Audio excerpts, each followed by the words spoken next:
Hey everyone, ArdrethShadow here, and welcome back to Cabin Fever. So previously, I got almost all the bad endings. Almost. Not quite. There's still one more that the guide I'm following has dubbed the absolute worst ending in the game. So I'm not looking forward to that at all. But then, to kind of offset that, I'm going to try to go for the best ending of the game, which I'm hoping would suffice to be the true ending. So now here we go. So, gosh, let's see here. So to get this ending, you need to go outside, move the trap, ask her for her favorite memory. Let's see, is this the one? Let's find out. Okay, yeah, ask her about her favorite memory.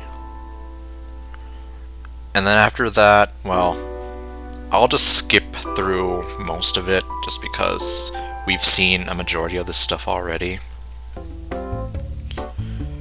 Okay, as part of this ending, at the very end, you need to delete the spam. So, I'm gonna guess that you're gonna need to read the spam anyway, and then at the very end, just delete it. I don't know what would happen if you ignore it throughout the whole entire game, so I'm just gonna play it safe. Okay, here we are. So let's go ahead and delete the damn spam. Who cares about all this nonsense? I dragged the email to the trash bin, then emptied the trash bin for good measure. That'll hold them all white. Okay, no, well. Then I shot to my feet, shoving my chair back aggressively. I hadn't even known how angry and helpless I felt until that moment. I looked outside again. It stopped raining, but there were streaks of water on the windows. It looked like the cabin was crying. Well, there's a good chance I'm going to be crying at the end, at the end of this segment. What would I do if Mallory didn't pull through this? If it really was the virus making her sick, the chances of her getting better were... I couldn't even finish the thought. I took a deep, trembling breath. Maybe some fresh air would help. Fresh air always helped. I turned, looking around for my jacket. Instead, my watery eyes caught the sight of something resting on the table. Well, here we go. It was a small notebook left open. I crept over to it, picked it up, and looked at what was written on the page. A lump formed in my throat and my stomach twisted. We both know I have it. My only hope is that it's not too late. That I haven't passed it to you. Because I want you to carry on with your life. Don't worry about me. I'm going back home to find out what happened to my sister. Whatever the answer is, I'm comforted to know we'll see each other again soon. I hope you know I would have stayed with you forever. But I'm thankful we had the time that we did. Love, Mallory. I stared at the letter. No, I had only been laying in bed next to her. I scanned the letter top to bottom again and again, then heard my voice ringing out. Mallory? The cabin remained silent. My face felt cold. The paper rattled in my trembling hand as I crossed to the base of the stairs. Mallory? Please say something. Still no reply. This had to be a dream. Just a terrible dream brought on by stress. I'd definitely been stressed the past couple of days, hadn't I? One step at a time, I climbed the stairs. Of course she would be there, sleeping soundly under all those heavy blankets. I would have noticed if she wasn't there when I got up, wouldn't I? I reached the loft, which didn't seem nearly as pitch black now that my eyes had adjusted to the darkness. I looked at the bed. Mallory was gone. I knew it wasn't a dream then. She had really left. And I had slept through it. I crumpled the paper in my hand, forming a tight fist. In that moment, I was ready to put a hole through my wall. My heart was racing. I couldn't think straight. Damn it! I had to go after her. She couldn't have made it far, not with her leg, and how sick she was. I was determined to find her, convince her to come back, convince her that we should be together whatever the circumstances. She needed to know how I felt about her, how much she meant to me. I'm still a little bit confused on that part. And for the record, I did choose to show her what she meant to me, or whatever that was. Let me see my notes. What does it say? Yeah, show her how you feel. But, oh well. I raced to get dressed, throwing on a sweater in the first pair of pants I found, shoving my feet into some shoes, and grabbing the crank-powered flashlight off the side table. There wasn't time to think, I just had to move. So I'm gonna guess a lot of it is still going to be similar to the past bad endings. Especially considering, well, we left the trap, or we moved the trap, rather. So that whole thing is probably gonna happen again. I guess we'll see how it differs. Obviously, though, now, he doesn't know about the cure. So that's going to be the real make or break sort of thing here. I burst through the front door and out into the porch, nearly tripping down the steps before reaching across the muddy lawn, my feet splashing in puddles. I was panting, sprinting almost blindly through the dark in whatever direction I thought Mallory might have gone. I was through the garden, over the hill, and nearing the woods when... Yep. Suddenly, I slammed against the ground. Pain shot through me.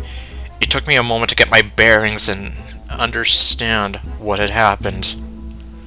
The trap. How the hell? But no. I completely forgotten about moving it. How did I let this happen? I sagged against the ground, gritting my teeth. I couldn't let this slow me down. I gathered the strength to push myself up and looked back at my foot. It was my foot that had been caught, and at a strange angle, but I can only assume it was because of the way I'd been running so fast, practically flying over the sloping ground. I twisted and reached to release the trap, which took a few tries. Finally, I was able to scramble away and stand up, but the pain in my foot was excruciating. No time to deal with that now. I continued down the path, limping heavily and bleeding into my shoe, calling Mallory's name. As I made my way, I shoved my hand into my sweater pocket and pulled out the flashlight. The same one that had led me to Mallory that first night. I immediately started cranking it, hoping against hope it would lead me to her again. But as I entered the trees, I stopped, hesitating. Mallory's note said she was headed back to the city to check on her sister. Most likely she had taken the footpath through the woods, the path she'd taken to get here in the first place. I might be able to catch up to her if I followed, but it depended on how much of a head start she had. If I followed the old driveway instead, I'd eventually make it to the highway. It was a longer path, but a more straightforward one, and if I could manage to flag down a car and get a ride, then I might even reach the city before Mallory did. I had to pick quickly. Alright, in this case we're gonna go through the forest. So continue through the trees. Bold option seemed risky. Okay, I guess I'm just gonna kind of go through this.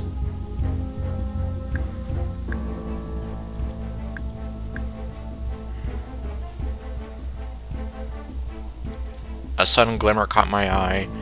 I turned, pointing the beam of light toward what I'd seen, but the motion was clumsy and I lost my balance. My pant leg caught a jutting branch as I fell. I felt the fabric tear.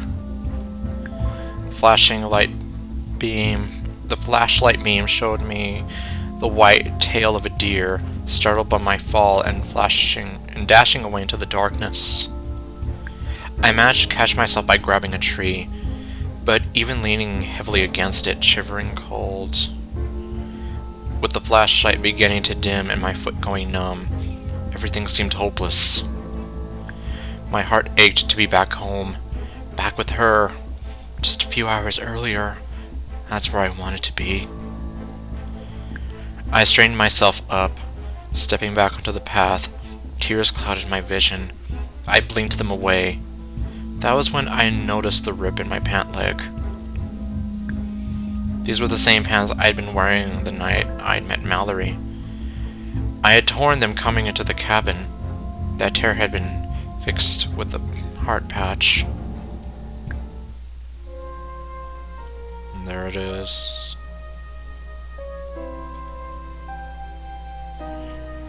I remembered Mallory taking that box of clothes and seeing her later with a needle and thread as she worked to stitch up the rips and fasten buttons. But she hadn't just mended these pants. She had embroidered them, left a sweet token of herself and her ability to love and care for others. My heart swelled and ached, and all I wanted to do was cry. Why did this have to happen? Why did I have to lose everyone I ever dared to love? No, I refused to accept it. I stood up, my determination to find her renewed. But my body wouldn't comply with my head. It wasn't just my foot now, but most of my leg, numb, full of pins and needles, interspersed with pain, each stab knocking my knee out of place and sending me staggering. I wasn't going fast enough. I couldn't go fast enough. I held onto the trees and used them to drag myself forwards, too dizzy to even look at where I was going. Slowly, pale city lights grew visible through the brush. The sky was starting to lighten. Mallory! I called for her, but my voice came out weak and dry. I coughed and groaned. I felt like I'd never catch up to her. I'd never find her. But there, rising up before me, was the city. Finally, I reached the city. The sun wasn't up yet, and the streets were dim and mostly empty. It looked so much more decrepit than I had imagined. The buildings were totally overgrown. There were broken windows and crumbling bricks, and the roads were all cracked apart. Here and there, bits of "keep your distance" tape fluttered, forgotten. The people who were left did not need to be reminded. There was a lot of vandalism too. I walked past one dusty-looking grocery store, which had 3 people lined up outside, each of them wearing a heavy-duty mask and spaced at least 8 feet apart from one another. I couldn't imagine how tough it must have been on Mallory and her family living here, trying to stay safe and survive in a run-down dump like this. Mallory had said she lived at the top of the tallest building on a street near the planetarium. Thank God I had asked her enough questions to know that.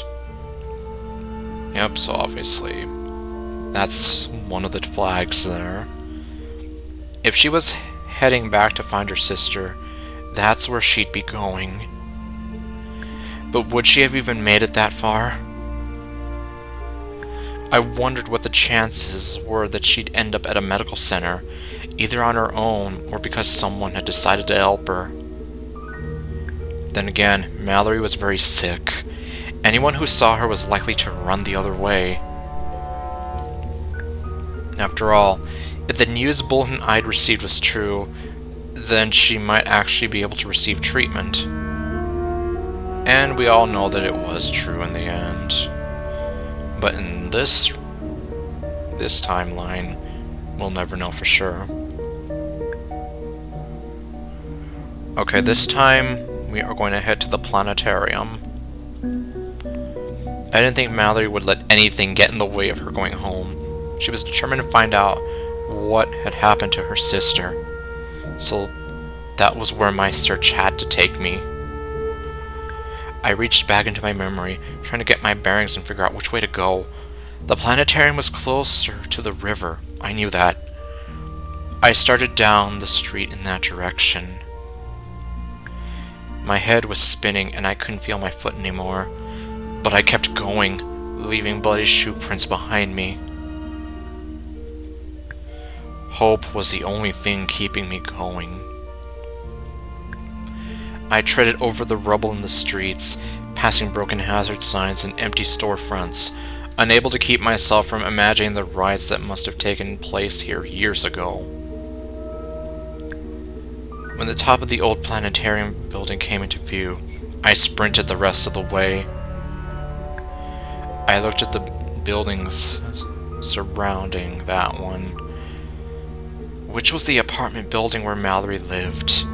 I scanned all the windows and balconies in sight, looking for some sign of her. I had turned in a circle, searching every street corner and bus stop I could see. It was like a ghost town. I tipped my head back to call out for Mallory. That's when I caught sight of a purple figure on the rooftop overhead. Mallory! Mallory! Don't move! I'm coming! I didn't even know if she could hear me. I just hurried as fast as my body would let me. Around the building to the fire escape, a dry, rattling feeling was building up in my chest. I could hardly breathe. I reached the top of the fire escape and hauled myself onto the roof where I was sure I had seen Mallory. I looked around for her, and for a moment my body ceased all functions, and I could actually feel my heart skip a beat. Where was she? Mallory!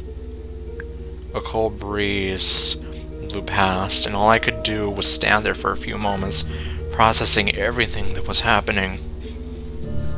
I'm here. I turned to find the source of that small, weak voice. And there she was, at the opposite edge of the rooftop, her delicate frame backlit by the gently rising sun.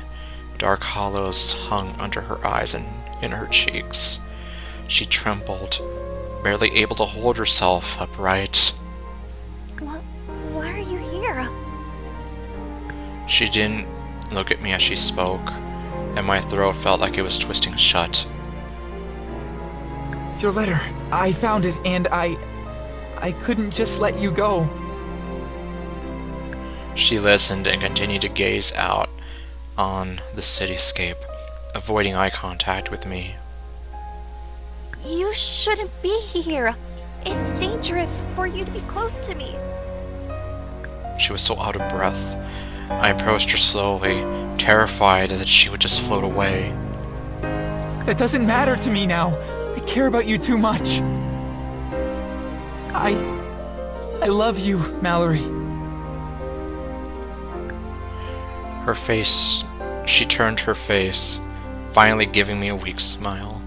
You dummy. I love you too. That's why I had to leave. She swayed then, as though turning to look at me had made her dizzy, and her body dipped towards the ledge. I lunged, panicked, and grabbed Mallory's narrow arms. In one swift movement, I had pulled her onto myself, redirected the shifted weight to have her fall into my arms. Gently, I helped her lay down. Her cheeks were blood red. Her skin felt like fire. Her skin like fire. She struggled to keep her eyes open.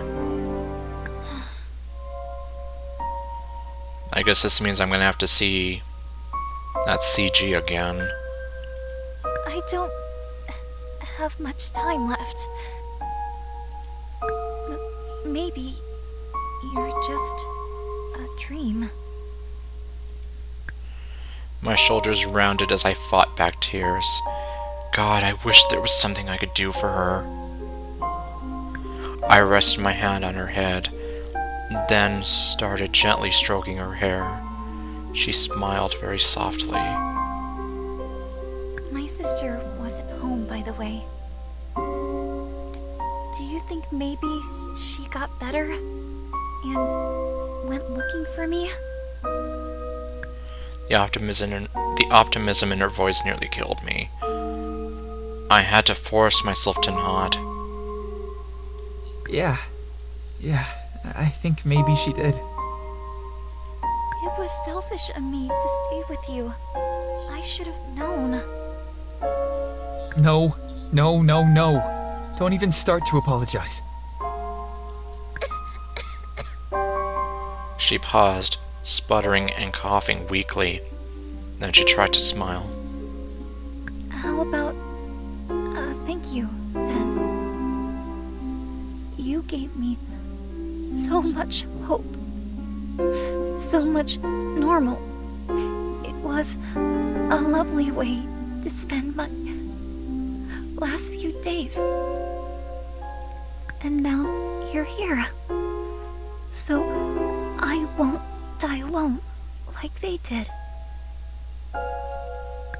Her eyes began to close, and I could tell she was starting to fade. You did the same for me. Fill me with hope, I mean. You have no idea how stale and lifeless my days were. I had been alone for so long that I forgot what it was like to enjoy all the simple pleasures I had. You helped me remember that joy, and you made me smile every single day I spent with you. Tears began to roll down my cheeks, but I kept my voice as light and cheerful as I could. Her eyes were now focused on the sky, and I sensed the color beginning to fade from her cheeks. She was fading fast, and I didn't know how much more time I had left with her. An invisible knife was turning in my stomach. Sorrow welled up in Mallory, and she let out a strained cry, letting the gravity of my silence sink in. She knew we were both doomed, and there was nothing we could do about it. I'm so sorry. You would be okay if you just never met me. I'm really sorry. You don't need to have any regrets, because having you in my life has been the best thing to ever happen to me. So don't you dare regret anything. Too weak to wipe away her tears, they fell onto the cold concrete blocks we were resting on. A cold breeze blew up the side of the building and carried with it the stale smell of pavement. I hope I can make it up to you in our next life.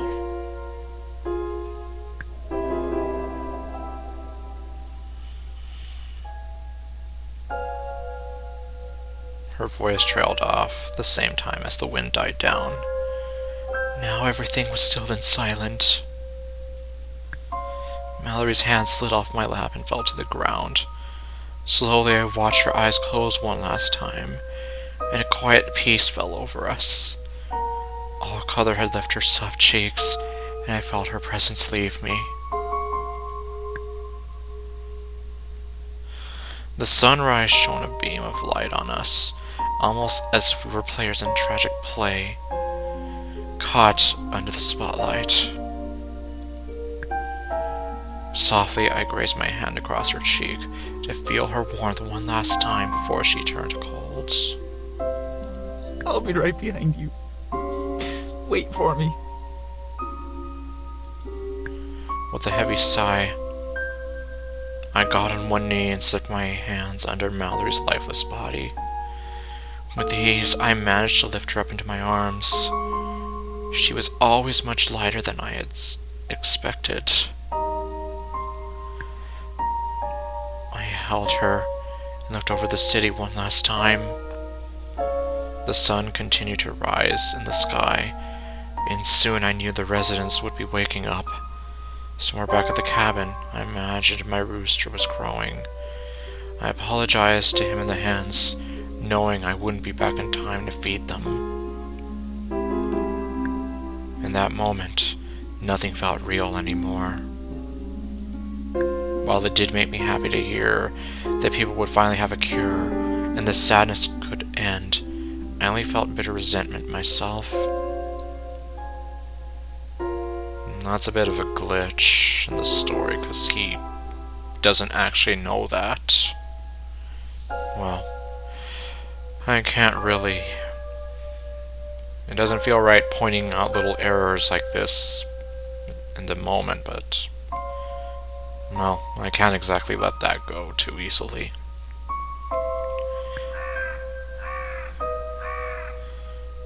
Nevermore, quoteth the raven. A raven was cawing loudly somewhere nearby. Numbness set in, and even the sun's warmth had no power over me anymore. I couldn't feel anything, and I didn't want to anymore. I looked down at Mallory's delicate face and studied her perfect lips, pale cheeks, and wispy hair. She was all I wanted. So then, we would be together.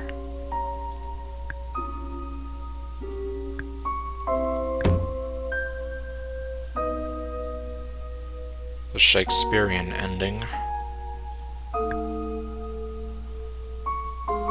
Mallory's hair clip.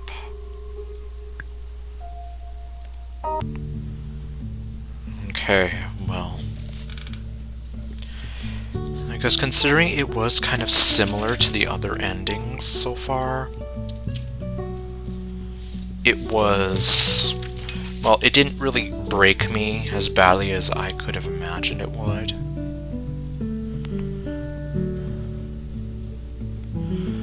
Alright, so for the best ending, go outside, move the trap, and then ask her for her favorite memory. And then we are going to read the spam. That way we actually know what we're dealing with. Okay. Since we're gonna be going through more or less the same thing again, I guess I'll just skip ahead until we have the next decision.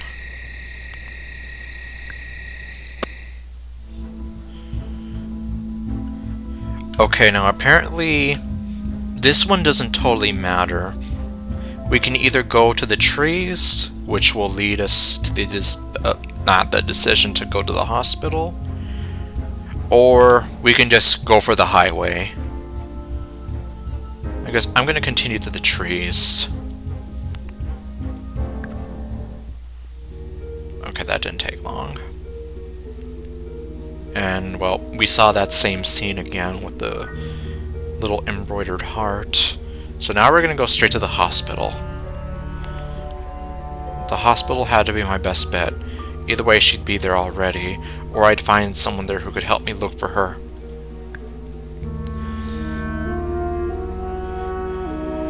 After getting my bearings and figuring out which way the hospital was, I started towards it, taking the shortest path through the streets I knew. And there's the number this time. Now this time, you definitely want to make sure you dial the right number when the time comes. I saw the med tent erected in the street outside the hospital, and I almost couldn't believe my eyes. It existed just like the email bulletin said it would, but there was hardly anyone around. A medical worker, decked out in PPE, emerged from the tent, holding a clipboard and looking around. A man with a small child called out from several feet away, and the worker began asking questions I couldn't hear. This was how they were saving the world, quietly and with eerie calm. Daring to hope, I looked around for Mallory. If by some miracle she had made her way here, then maybe everything would actually be okay. I spotted another small group lingering by, and I lurched towards them. I'm looking for a girl.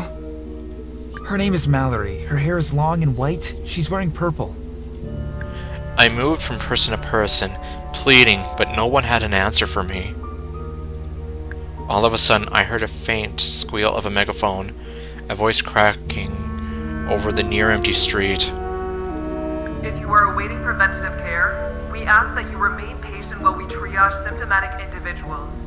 If you are currently experiencing symptoms like fever, headache, fatigue, or dry coughing, or have recently been in close contact with someone who is, please proceed to the screening area for assessment. The medical worker was showing the man and child into the med tent now. I staggered over. Do you see a very sick girl dressed in purple? The medic looked at me, startled. I'm sorry, no. Who is she? And have you been in close contact with this person? If she's not here, can you help me find her? Because she's really sick, and I need to find her and bring her here. If you've been in contact with an infected individual, then the most important thing right now is for you to get assessed and admitted for treatment. You do understand how rapidly the virus proliferates. The sooner we can begin treatment, the better your chances will be. Please, follow me. But no, I have to... Please. Right now, you are potentially shedding the virus in a public space. You need to enter the med tent. I looked around at the near empty street. I wanted to keep arguing, but what could I say? The medic must have seen the pain and hopelessness on my face. I will try to find out about your friend. Now please. I need you to enter the med tent. Alright. So now, you want to insist on finding Mallory. I can't stop until I find her. Please, there's no one here, but she's somewhere. And if I can just find her and get her back here in time, that's a life saved. The medic looked kind of lost. I was already backing away, getting ready to start running again. If Mallory wasn't here, then she had to be at the planetarium, or at least on her way to it. Wait! Don't go yet. The medic disappeared inside the tent. A couple of people who had been waiting nearby moved closer, hovering. It was probably wrong of me to raise a head ahead of them demanding the lone medic's attention, but honestly, whatever. It wasn't as though there were crowds and crowds of people waiting for aid. The only thing I cared about was Mallory. The medic re-emerged, holding out a bulky handset. Take this. It's a satellite phone. We have a few of them for contacting other med centers. As soon as you find your friend, call us. If we know where you are, we might be able to send help. Okay, well, now we're gonna see what'll happen if we actually dial the number and get some help in time. A wave of gratitude washed over me as I took the sad phone. I definitely didn't need to be told twice. Time had never been more of the essence. Thank you. Thank you. I was already hurrying away, almost in disbelief at this blessing.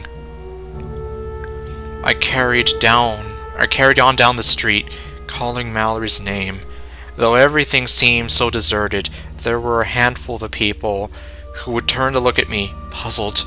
They avoided my path, and I avoided theirs. I reached back into my memory, trying to get my bearings to figure out which way to go. Okay, well... Alright, so most of that we had already seen before. So now the number is going to be 8484322. Yes, that was it! Thank you, brain!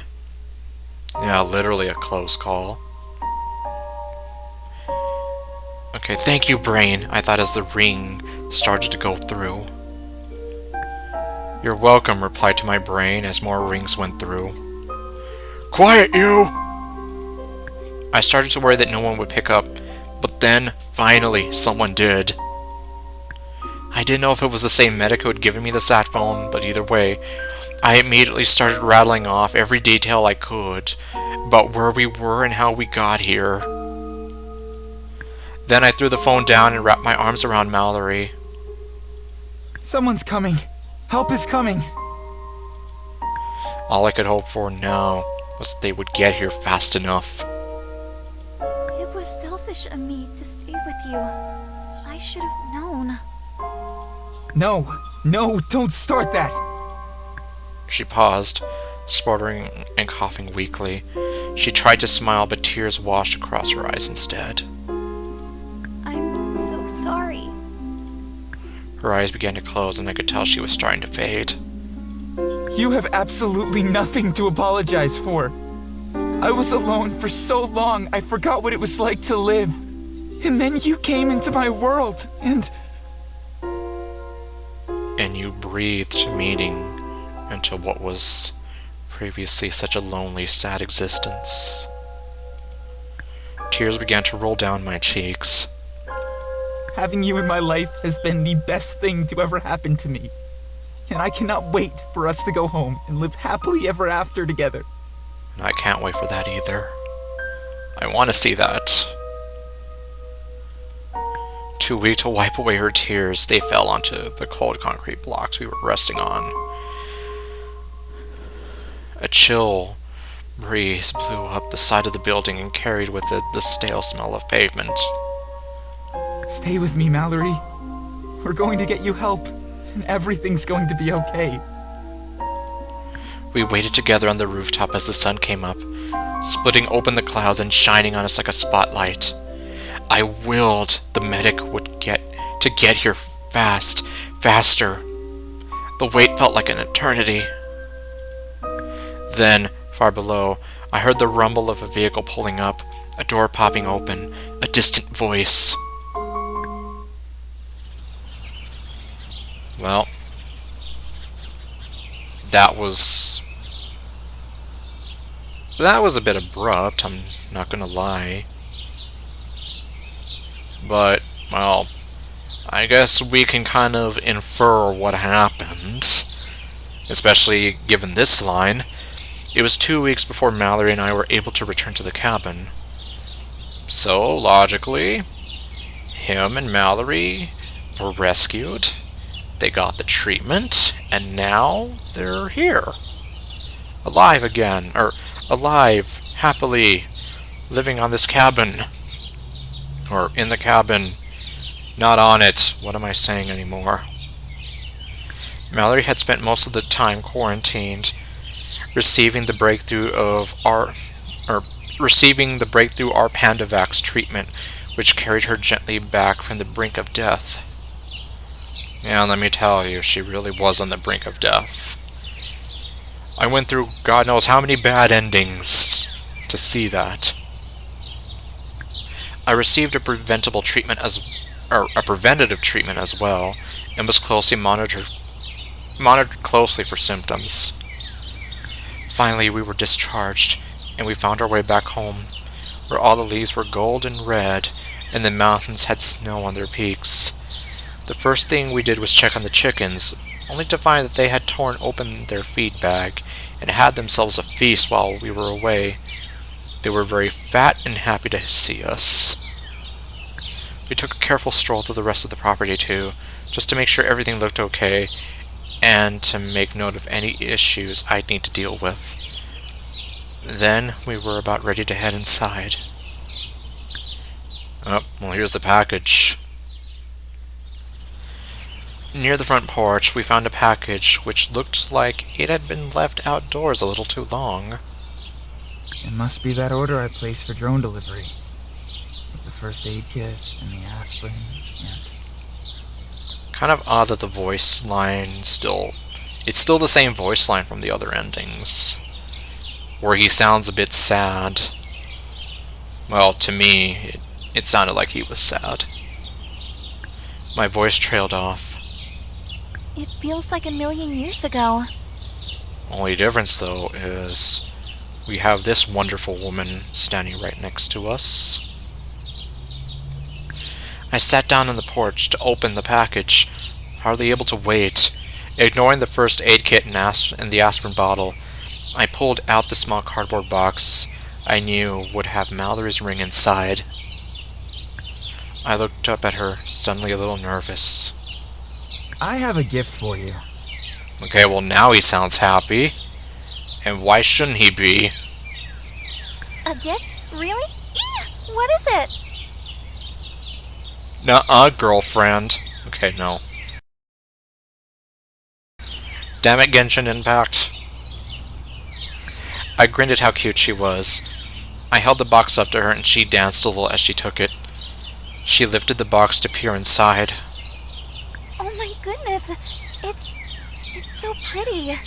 Mallory, will you marry me? Okay, no. I don't think it's that kind of ring, but who knows, maybe we'll get there eventually. It reminded me of you. Her eyes looked so shiny. She smiled and leaned down to kiss me. Try it on. Okay. So happy. I mean, it almost does look like an engagement ring. Especially with the way she's wearing it. She took the ring out of its... Okay, yeah, that's the right way. She took the ring out of its box and slid it onto her narrow finger. I totally guessed her ring size, but luckily, it was a perfect fit. Well, I guess you're a psychic or something. She tilted her head back and forth, smiling at the silver bow and glistening stone. Seeing her so happy made me happy. So happy. I love you, Mallory. I love you too. Feels good to say that when we're not in a life or death situation, am I right? She giggled. We went inside together, and for a long time we just enjoyed each other's company. We ate, we talked, we laughed, we danced, we schmoozed, we carried on, we kissed, we danced, we schmoozed, okay, no. And we held each other. When the sun dropped below the horizon and the sky grew dark, I thought back to what Mallory had told me about her love for the stars. Are we finally going to get to see the stars together? What would you say if I asked you to spend this evening stargazing with me? Well, what else would she spend this evening doing, though? Just saying. I would say I know the most perfect spot. I felt my grin get even bigger. I'll grab some blankets. Meet me up there? Sure. And there we have it. Wow, look at that view. A few minutes later, I climbed onto the roof with a big blanket folded over my shoulder. Mallory sat waiting for me, watching me with those beautiful eyes and the sweetest smile. My heart felt warmer than it ever had. The pain and loss we'd experienced would always be there, but now there was also joy to be felt. So much joy and so much life to be lived.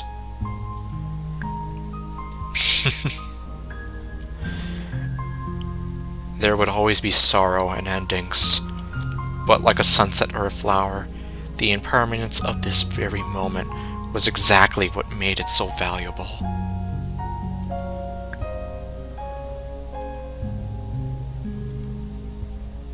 I went to sit with Mallory under the stars. Underneath the stars.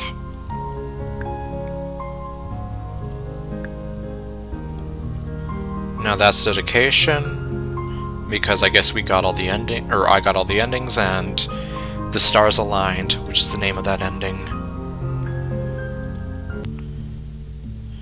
And well, that's it. That is officially every single ending of this game. As I mentioned before, though, there is still one set of CGs that I don't have, but that's only if you have the DLC. And I cannot show that off for this playthrough because, well, it just wouldn't work out because, well, you know. So unfortunately, yeah, not much I can do there. And these are just empty slots, apparently. it does kind of annoy me, like my OCDs. You're like, why do you have these empty spots here? They're gonna be taunting me. Except not really.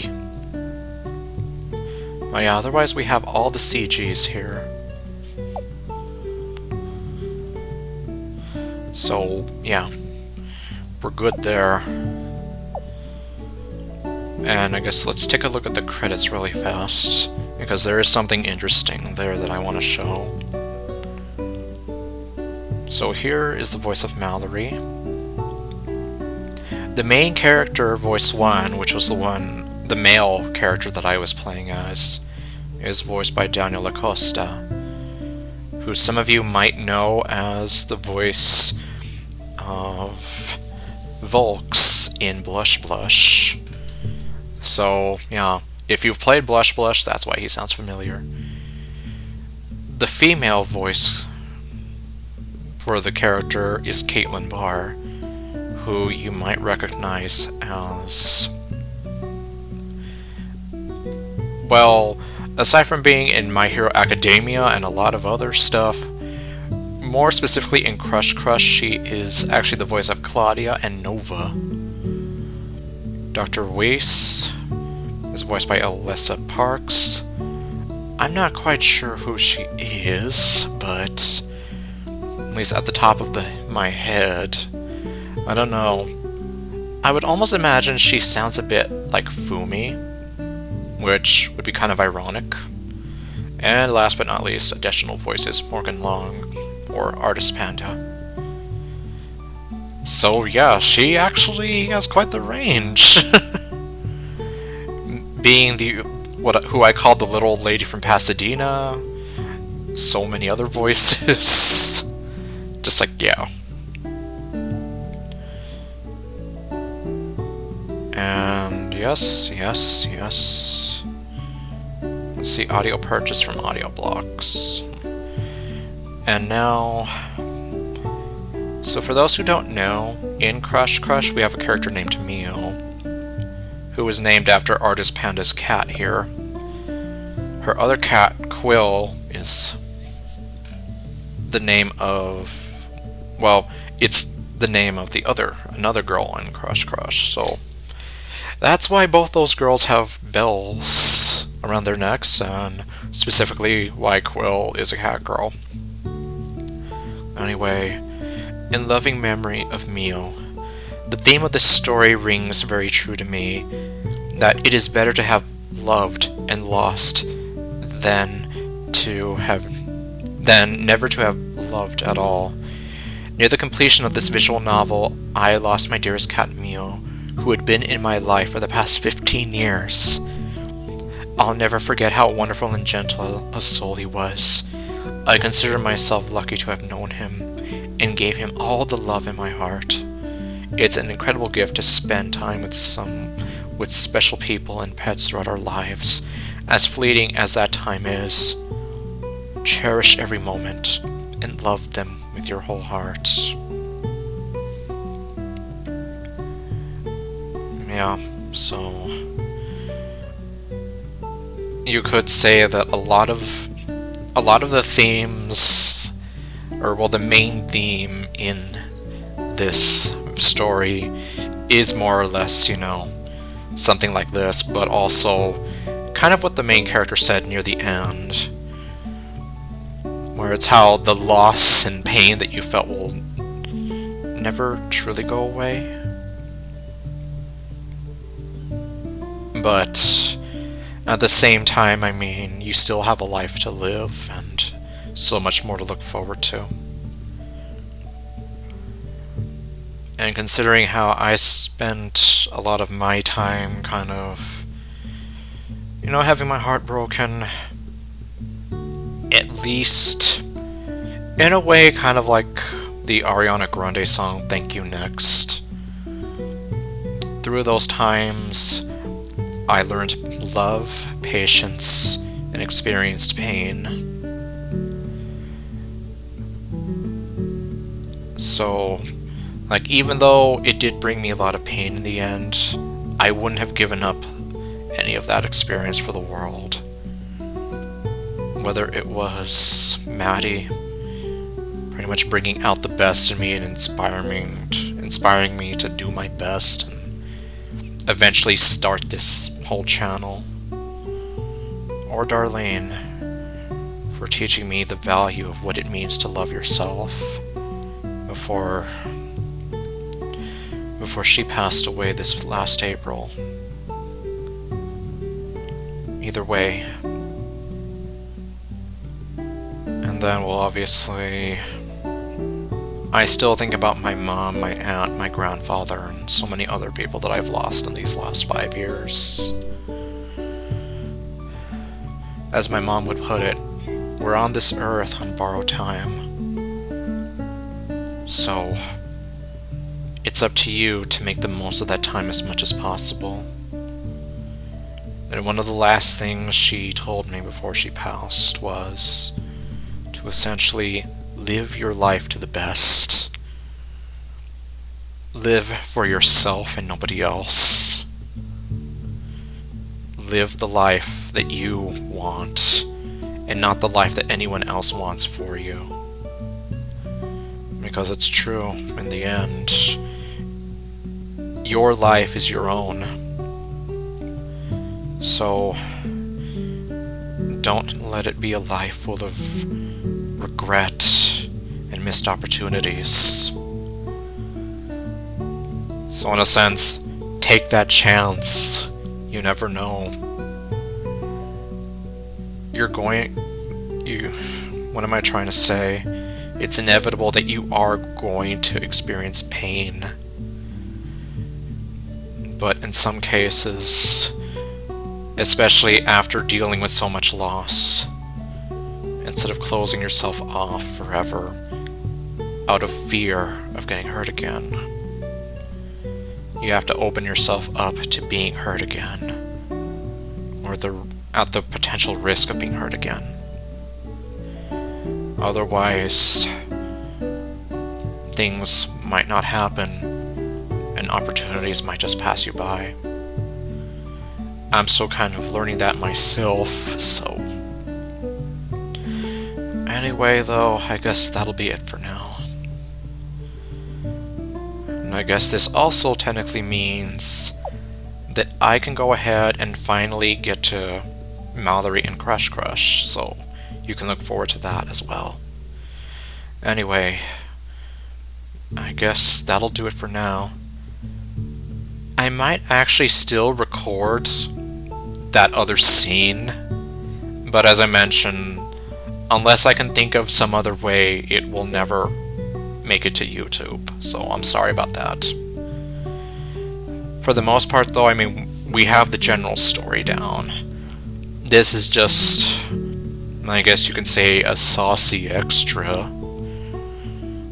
But anyway, yeah, so, with that said, thank you all for watching, and I will see you people the next time with whatever else I do. So stay golden and later, folks. La luna estaba llena. Soñé de un paraíso lleno de amor. Bailando, bailando, amigos, adiós, adiós, es silencio loco. Bailando, bailando, amigos, adiós, adiós, es silencio loco.